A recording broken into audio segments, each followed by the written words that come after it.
Hello everyone, this is your host Carrie Logan at Master the Upper Rooms of Human Consciousness.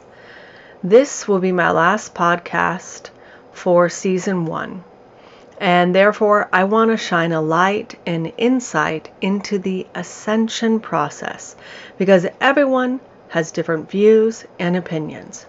The truth is, not everyone will be called at this time to experience the ascension process because some are not willing to evolve consciously, and that is okay.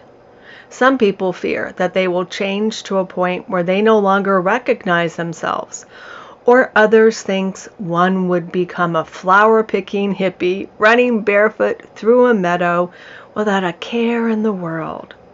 So many mixed ideas, beliefs, and concepts only generate more fearful thoughts. This fear will stop anyone in their tracks from truly discovering who and what they are. So today, I want to dispel this fearful thoughts and roadblocks to finding true happiness, bliss, and joy. If you Google, what is the ascension process, you will find information referring to various spiritual traditions. Some refer to the ascension process as a journey of self-realization, purification, or being reborn and developing with practice and alignment with your higher self, a higher spiritual principle, energy, or vibration. Over the years, people have used meditation, prayer, breathing techniques, yoga, and even service to others. Yet learning to master the upper rooms of human consciousness is exactly what everyone does to achieve the ascension process. So today, I want to unpack the ascension process journey. Everyone has a divine self that operates beyond time and space. Your divine self knows itself as innocent and does not hold obligations. It has no religion, politics, or indoctrination. It is cut from the same cloth as our Creator, or as some might say, I am of God. Some people call this your soul or spirit. A doctor experimented, and when a person dies, their body weighs 20 grams less. It has not been proven by science, but I believe that it is the weight of your soul leaving the body, only 21 grams. Therefore, we have a divine self/soul and the vessel we occupy. Your divine self is here on earth to learn because life experiences are our teacher, and everyone here is a student and teacher for one another. Our divine self is in direct communication and contact with our Creator.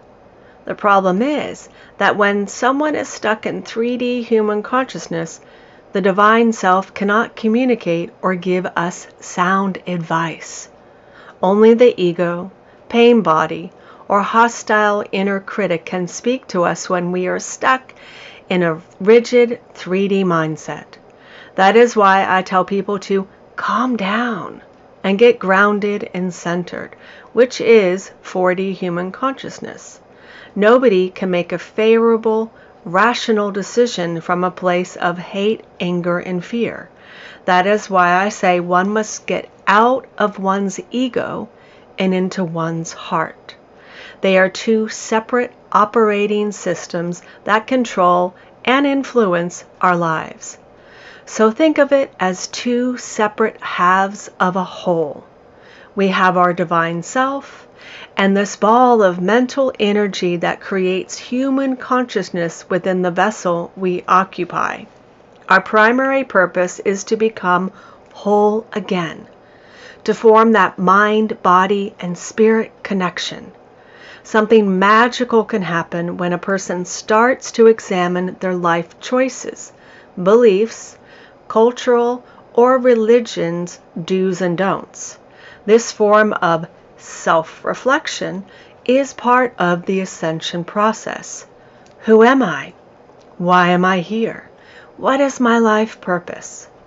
When we discover what truth is for ourselves, our personality can change.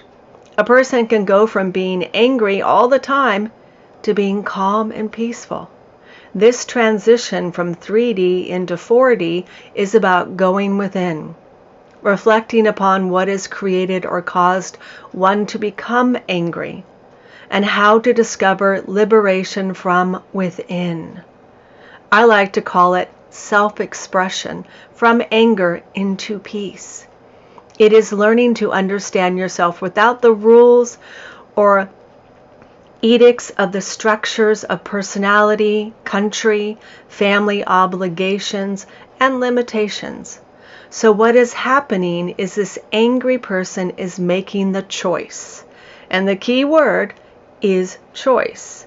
The choice to shift and move into alignment that supports an idea of expression, which aligns with peace instead of anger.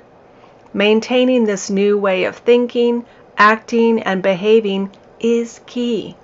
It takes 28 to 30 days to create a new habit, way of thinking, acting, and behaving.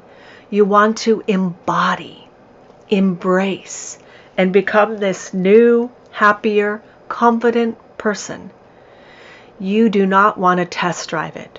You want to become it. Think of it as a new operating system being installed.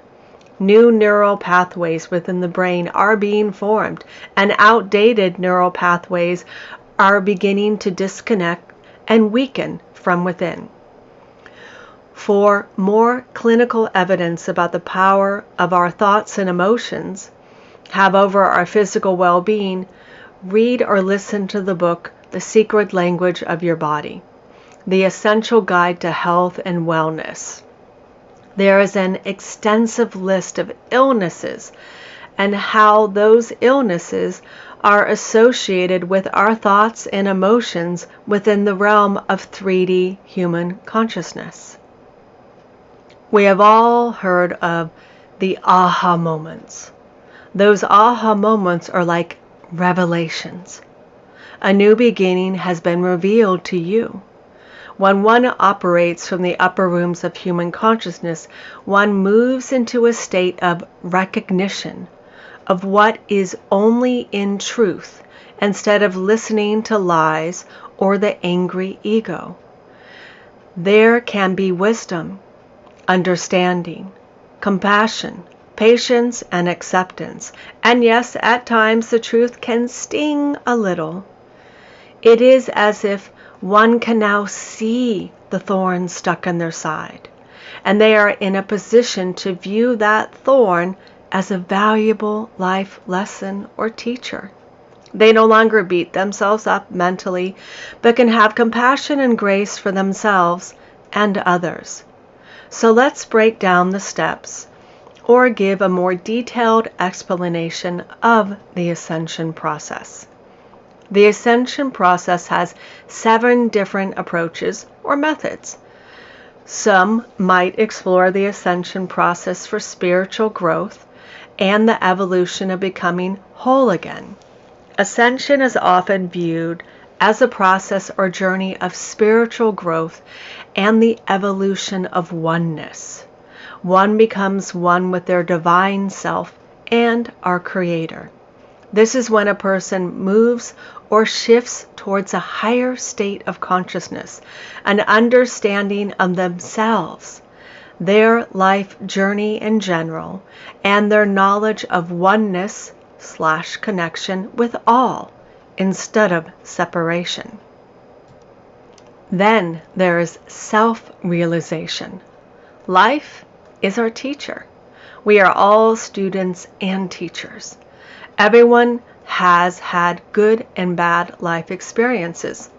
I no longer view life as bad or even good, because some of those horrible life moments were my most significant moments to go within, learn, and set myself free.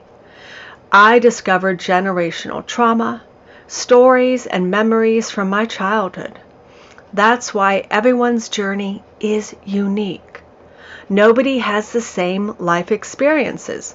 We might have similar life experiences, but our childhood experiences hold many valuable gems of wisdom and liberation, which can be hidden from us. That is why going within is key. You are holding a flashlight into the darkness and discovering why you took someone personally. Why does one hate or dislike another person? Who do they remind you of from your past? Therefore, self-realization involves a deep exploration of the self. This deep exploration can lead to great self-awareness of one's true nature and purpose. For example, what if your parents want you to take over the family business and your heart pulls you in another direction?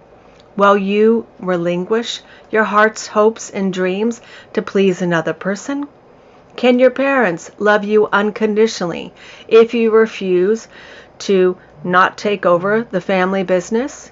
This is your life, which should be a life you love instead of obligations and unhappiness. We have all heard stories of people realizing that they were gay. This is another form of self-realization. Others can recognize that they are empaths, mediums, intuitives, or have the ability to channel higher dimensional beings. Some have the self-realization that their divine self, spirit guides, or angels are communicating with them or have been communicating with them for years. They did not know it until they experienced self-realization. Over the years, I have learned a mantra that has saved my sanity and supports me in no longer attaching or taking something personally. When I experience chaos, I say to myself or out loud, "This is only temporary. This is only temporary. This is only temporary." I repeat that saying until I feel a sense of relief within my body. Then I say, "This is only temporary and something good will come from this experience." I do not know what it is now, but I know there is a lesson to learn here. Something good will come from this. Then, when I was listening to Eckhart Tolle's audiobook, A New Earth, Awakening to Your Life's Purpose, he shared a similar story. His mantra is, "This too shall pass." I loved it because when we cling or attach meaning to a horrible situation, we get stuck in 3D human consciousness thoughts, actions, beliefs, and behaviors. We can start to find faults in anyone and anything. Blame is on ourselves for an error of judgment, not a mistake. We can even blame God. Can you comprehend why staying neutral to life experiences is essential? Another one of my friends has a mantra, "It is what it is." This helps her not to attach to any outcomes or expectations. Therefore, there is no good or bad, just what is. Another part of the ascension process is purification and transformation. Learning to master the upper rooms of human consciousness supports this process because one is learning to find where they are stuck in 3D human consciousness and shed the negative ways of thinking. You shed the patterns, the beliefs, the actions and behaviors limiting or preventing their spiritual growth. The best example is my friend, who was stuck in regret and could not see the gift of unconditional love and his connection with God. If he did not have his life experience with his ex-wife, his relationship with God would most likely be superficial. Now he is one with his Creator and cherishes it. Yet he was stuck in the mindset of regret instead of gratitude. I was able to support him in seeing the blessings in his painful relationship with his ex-wife. So let's unpack this purification and transformation process. The best example I can give you is my friend again. He was stuck at the human consciousness level of 30, and after our conversation, he became aligned with unconditional love, which vibrates at the frequency level of 500. To own this dramatic shift in human consciousness, he must undergo a purification and transformation process. He sheds the painful past. He releases his attachments to the stories and memories. He clears his pain body of all the 3D thought patterns, behaviors, beliefs, and attitudes. Peace must be made with what was and what is. This process of detachment frees his mind, heart, soul, and emotions. He is transforming from the old 3D perspective into 5D. It is like a snake shedding its skin. It outgrows the old pain body and lets it go. When he knows he is complete in his purification and transformation process, he can recall those painful memories and stories and no longer feel sadness, regret, heartache, or this salvation attitude towards his ex-wife. He will realize, self-realization here, that those memories and stories supported him in discovering his divine self. He will smile and feel gratitude. The memories and stories no longer haunt his dreams or his daily existence. The next step or practice can be meditation, breath work, yoga, or prayer. Meditation, breath work, and prayer are life-changing because they allow one to align with higher energies. The mind becomes quiet and still. You step into this vast space of nothingness and become one with it. It is a fantastic feeling. This is another part or step in the ascension process. When we quiet our mind and go to this space and place of peace, something magical happens. It is like a doorway opens up, and we can align with higher spiritual beings, energies, and forces. Our consciousness can connect with our divine self, the universe, and the Creator. What is also magical about this simple practices is that the mind becomes silent. For some, this seems impossible. The mind is constantly chattering and seems to take on a life of its own, separate from the self. I like to call the voice of the past, because it is the voice of the past for me. I recall working with a client, and she said that her mind would never stop chattering. It drove her nuts and made it hard for her to sleep at night. So I told her that listening to another voice can teach her mind to become quiet. For example, when we watch TV or go to the movies, the mind becomes quiet, correct? The mind is focused on something else. So I advised her that with repeated practice and patience, her mind would become quiet one day. She could learn to become self-aware of life instead of life passing her by. She could become mindful of many different things in life. A good example is how many of us are conscious and mindful when eating. I mean, we can tell ourselves that I will only take one more bite, and before you know it, we are shoveling food into our mouth.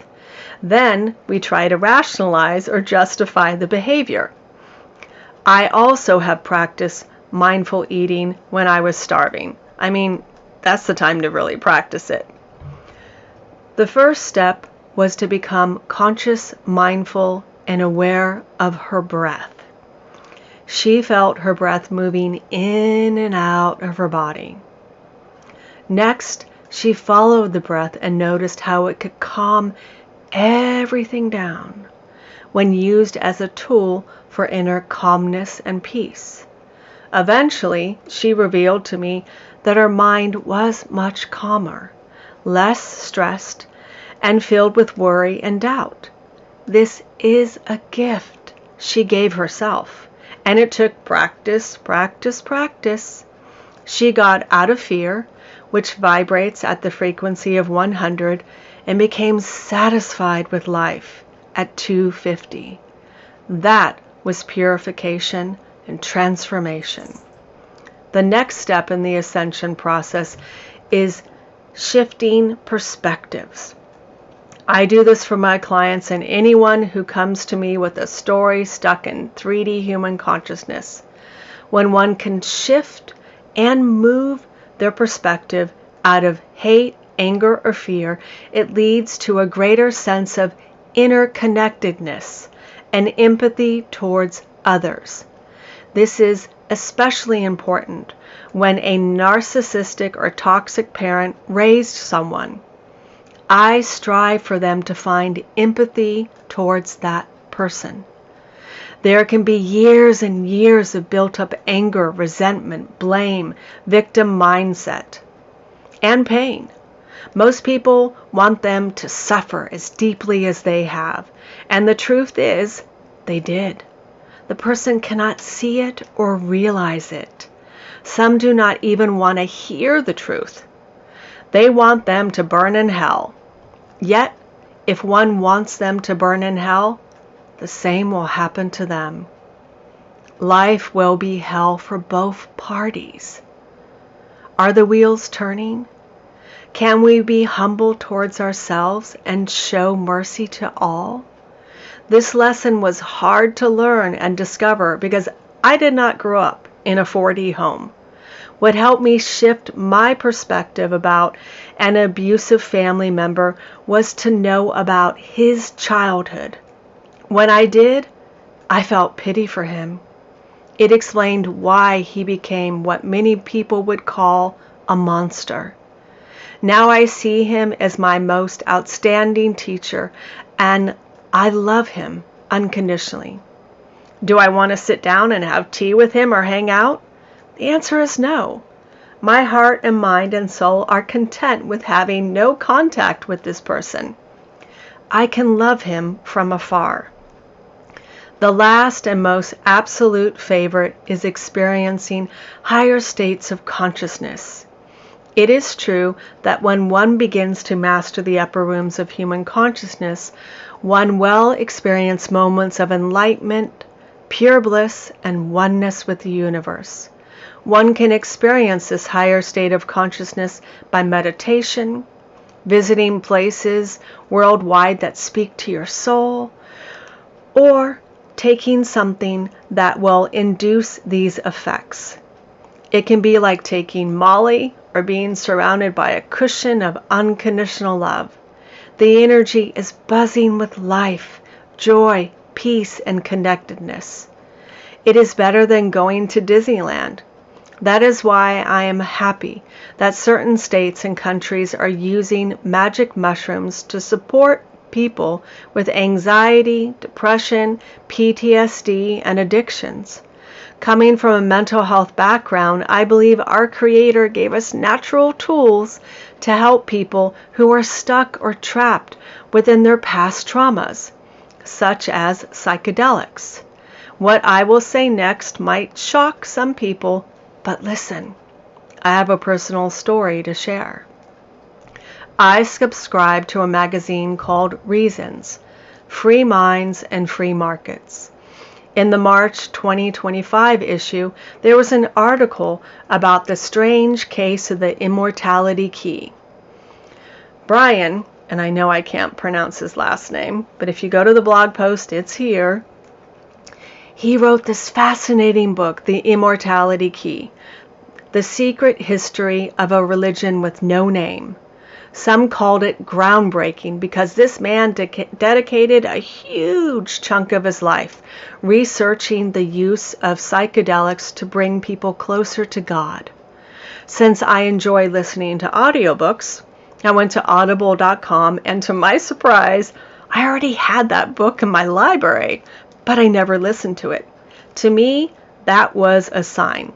And there was in fact 3 signs, because for Christmas, a friend gave me 3 grams of magic mushrooms. And those mushrooms were still sitting in my freezer. I had to listen to this audiobook. And yes, the book is fantastic. I highly recommend it. Even Graham Hancock wrote acknowledgments in the front of the book. He admitted that he couldn't have written his first book, Supernatural, without the aid of psychedelics. I mean, imagine doing psychedelics in ancient temples and landmarks around the world. The spiritual connection and oneness must have been mind-blowing. His book is next on my list. Many of you might be wondering if I consume the mushrooms or take mushrooms often. The answer is yes and no. I was curious, and with my mental health and trauma-informed background, I wanted to try it. I knew it would not kill me, and it could be fun. This would be my first time, and since it would be my first time, I wanted a support person. Now, I only took 2 grams, not 3. I cut them up and turned them into a tea. I also set my intention, and that's so important. I set my intention to connect with my higher self and to discover if there was anything I needed to release that was holding me back in life. As Brian said in his book, many people find the journey on psychedelics to be in the top 5 life experiences. It was profound. I saw rays of rainbow colors on the ceiling, even when my eyes were closed. My biggest realization was that I could comprehend why people are getting profound relief and that their lives can be transformed. So let me explain. As I looked at the large black screen TV, I realized that the blackness represents all the levels of consciousness within 3D human consciousness. My state of mind and consciousness were at the highest levels of human consciousness. From this higher state of consciousness, I could look down at all the life experiences and world events from a detached perspective. I was no longer in the thick of it, but above it. It was fascinating for me. I could clearly comprehend why psychedelics were used centuries ago for people to feel the presence of our Creator. Well, and even to connect to their loved ones that passed and died. When someone is basking in unconditional love, joy, and bliss, this is 5D human consciousness here, one's painful life experiences can easily be viewed, analyzed, and repaired. I also received a gift from the experience, and my husband is so grateful. Yet he was not thankful I did it when he was out of town. I knew that if I did it with him, and he was my support person, he might turn a happy trip into an unhappy trip.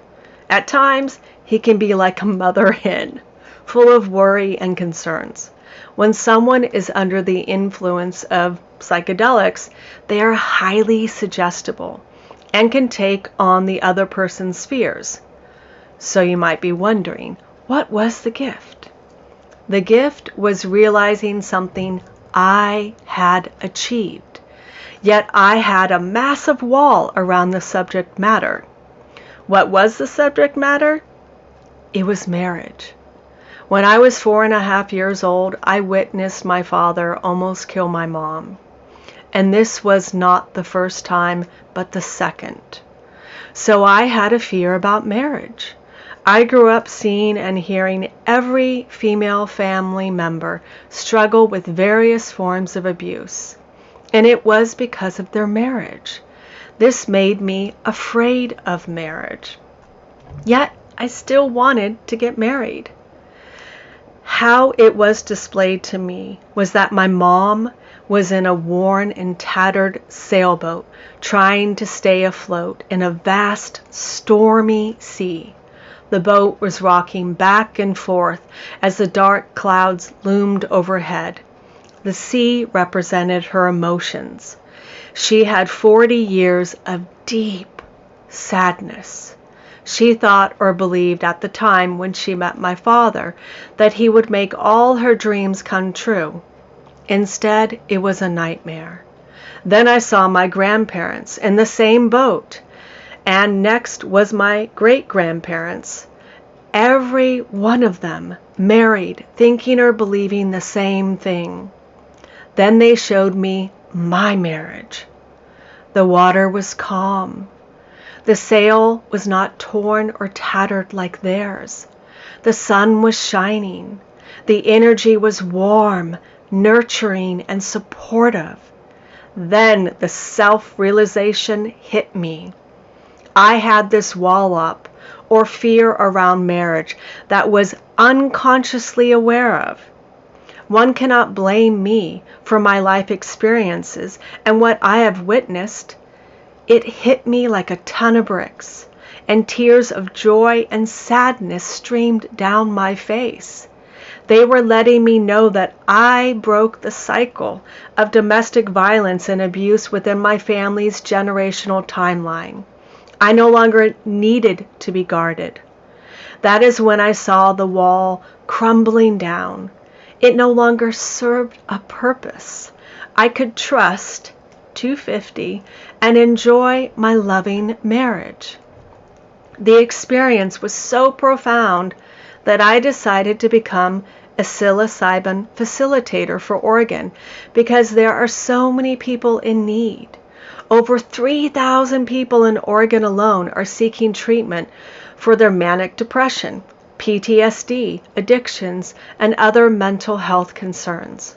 So if anyone is going to a retreat and needs to bring along a facilitator, please think of me. It will not be therapy, but a human consciousness guide to support you in putting the puzzle pieces together when you integrate the images and messages from a higher state of being. Season 2 will begin in the fall. Until then, I wish everyone much joy, happiness, and peace of mind. And if you like this information, subscribe, follow. If you have any questions, send me an email. You want a free consultation? Reach out. I'm here. So until then, in love and light, Carrie Logan, and many blessings to you all.